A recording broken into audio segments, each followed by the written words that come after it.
Hey, sweet souls, and welcome to Changelicious, the podcast that turns life's hot mess into your next big yes. I'm your host, TD, work-life innovation coach, design thinker, storyteller, and chaos to success connoisseur. Around here, we don't just talk about change, we live it, we breathe it, we dance with it. This is Changelicious. Let's make change delicious. Welcome to the Changelicious podcast. I'm Hedi Schäfer, and today we're going to talk about something very, very important. Last week, we already talked about it a bit in the Changelicious podcast, the story with Emma, how she turned her acne problem into some thriving business, and that was shadow work. We talked about the problem or the challenge that if we level up, new levels, new devils, that every time that we upgrade our life, our business, that we just move ahead and forward, we have the challenge to face some new devils. And today we want to make it really practical. So there's a lot of buzzing around this personal development segment. Some people believe it's woo-woo. Some people believe it's just not relevant. Today, we just want to break it down into what it is, why it is so important to face it, and just use it to your entire potential so that you can actually level up and integrate that new version of yourself and what to do. So these 3 steps, stay tuned. It's going to be cool. So first and foremost, what is shadow work? Shadow work is a term that gets tossed around a ton. What it actually means is that you are having some parts within yourself that are sabotaging you, that are limiting you, that are an old programming that keeps you from your highest potential. That's your shadow. That's past stuff, sometimes even past stuff that when I'm in my clearing session, we go back multiple generations. We don't have to go there into detail now. It's very practical, actually. It's not woo-woo at all, but we have certain parts within ourselves, certain glue stuff, energy that is just stuck, that is just passed down from generation to generation to generation. And now, guess what? If it pops up, your shadow, you're actually here to be able to transform it, to get free from it, to get rid of it. So that is the cool stuff about shadow work. Shadow work is not always the big stuff, the big trauma that, that is very, very obvious almost. It's often those sneaky parts, those things that we've rejected, that we've forgotten about, that are not, that we try to put under the rug because they're not aligned with this perfect picture that we so desperately want to put out in this world. They are those parts that make us feel uncomfortable, not good enough. They're those that really are not aligned with this perfect picture. But those parts are actually super sneaky. It's those limiting beliefs, it's the habits that without even realizing are sabotaging your success. For example, maybe you can relate to this. This is a real life example of my own. So maybe you're really good at starting new projects, but then midway you're like out of energy, out of breath, and you just drop them, not realizing that your shadow self is dropping them. It's you, but it's the shadow part of you that abandons success. Knowing that if I carry on and if for some reason I get not lucky, but because of my consistency, I'll be seen and heard, that's going to be scary because you've learned, your subconscious have learned that you're not secure by being successful. That could be, an old limiting beliefs, or you could be brought up in an environment where when you were seen, you were ridiculed or you were judged, very, very highly judged. And a lot of women have that. It's in our genes, it's in our DNA. So if that is in your subconscious, ingrained in your subconscious, you will not pull through with it, and your entire system will scream if there is a chance of being actually really successful. That's why, by the way, I started 2 other podcasts, which I dropped midway. Not going to happen with this one because I did the shadow work. So this is what I do with my clients, right? We go to the root belief, we reprogram it, and then they feel safe to be seen, to be heard, and put their stuff out there and be consistent with it, to be highly and super successful. And that's the thing really about shadow work. It's not, digging deep for years and years in your old past, drama. No, it's those little things that we detect, that we transform, and then see our reality unfold in completely different ways, and seeing us being completely transformed and showing up completely differently in this world, making things happen, and not having the self-sabotage monster within you that is saying, no, no, no, no, no, no, no, don't do that. You're not safe. So why does it matter so much, and what is often overlooked? So I think you got the idea already that it is quite important, that it is part of us, the shadow, and that it can really sabotage your success. Because if you're not consciously working on it, it works on you. If you're not in the driver's seat, guess who is in the driver's seat? Your self-sabotage, your shadow, your limitations that are saying, no, don't do that. Don't pull through with it, and don't be seen. Don't be successful. Don't fail. Don't be out there and change the world. And honestly, if I'd known this earlier, shadow work is not only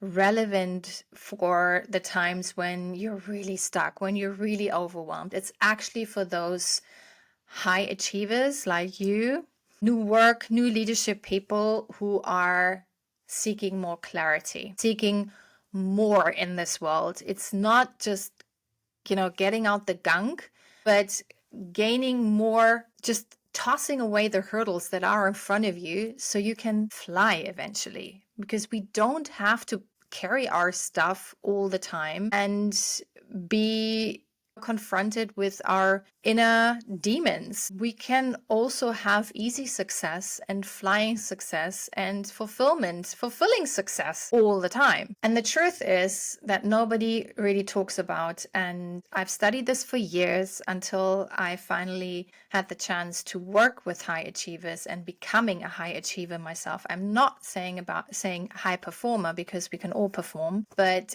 achieving a lot with ease, grace, and with not much time, like shocking yourself how little time you need to really get things done. That's what I'm talking about. And the most successful, impactful people aren't perfect. They're just incredibly self-aware. They understand the strength and the weaknesses, and they don't shy away from the really uncomfortable stuff. In fact, they are more like these buffaloes. The buffaloes, when they sense rain, they hate rain. So instead of moving away from the rain, they're actually moving towards the rain, because they know then the rain, is all over them and then it's gone, instead of hiding, which is such an incredibly smart principle. And those high achievers that I've worked with, that I've learned with, and that I've knowingly become, they've taught me that in order to become more successful in an easy way,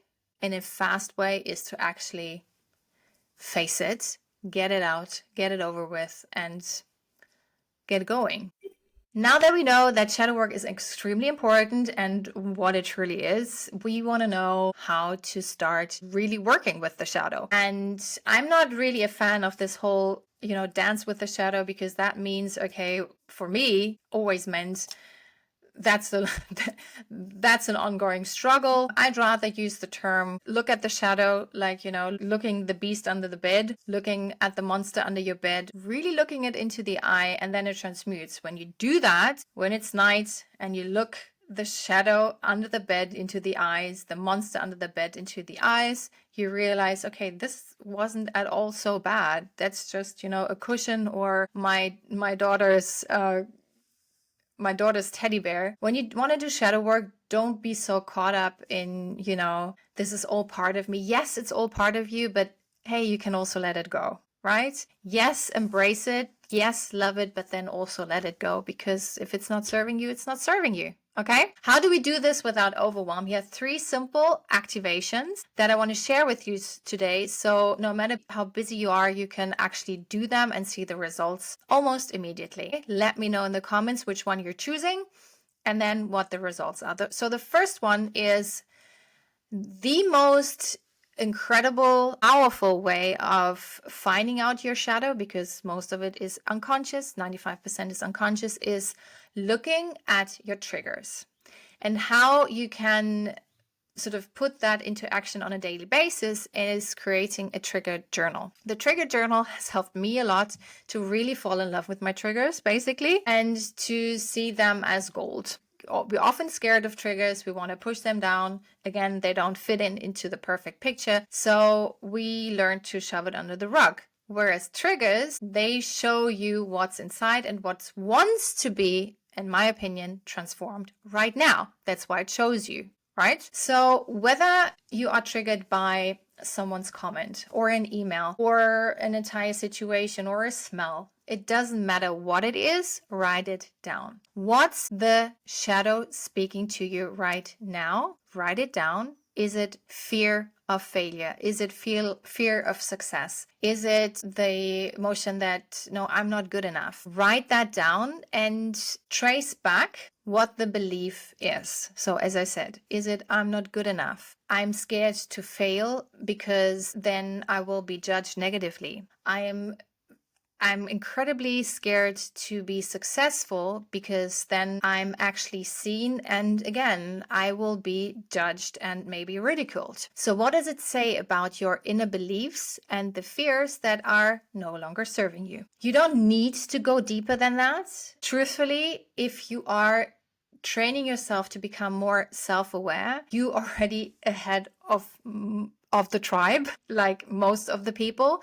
You can then transform it into something positive if you want to go deeper, and then train that. But we will go deeper into that kind of what fires wires principle in another episode. For now, please train the self-awareness and loving your triggers. So it's quite possible, a client of mine told me that it was gone just by writing it down, because then it's out. It's not in your body anymore. It's not doing its energetic thing anymore within you, but it's out on paper and it's externalized and no longer internalized. The second one is your future self conversation. Again, grab a journal, or if you don't like journals, totally fine. Just take your phone. It doesn't really matter. And write a letter from your future self, 6 months or a year from now. Looking back, asking your future self, almost like a coach. It is your coach. What they'd love to tell you about your current fears, your current struggles and shadows that you're unaware of. You are surprised if you are switching roles, what you are probably going to hear. Because now you're stepping into the shoes of your upgraded version, looking back, and we all have a coach within. So activating your coach within is for the rest of your life extremely powerful. And the last one is using your mirror for the 1-minute mirror talk. Stand in front of the mirror and ask yourself, look yourself in the eye, what's one thing that I've been avoiding that I need to face right now in order to move ahead? Just stand there, breathing, and openly wait for the answer to come. Maybe it's not going to come right away, then do it another time to build trust to your higher self and to the coach within. Okay? But most of the time, your gut knows exactly what it is. Just let it out.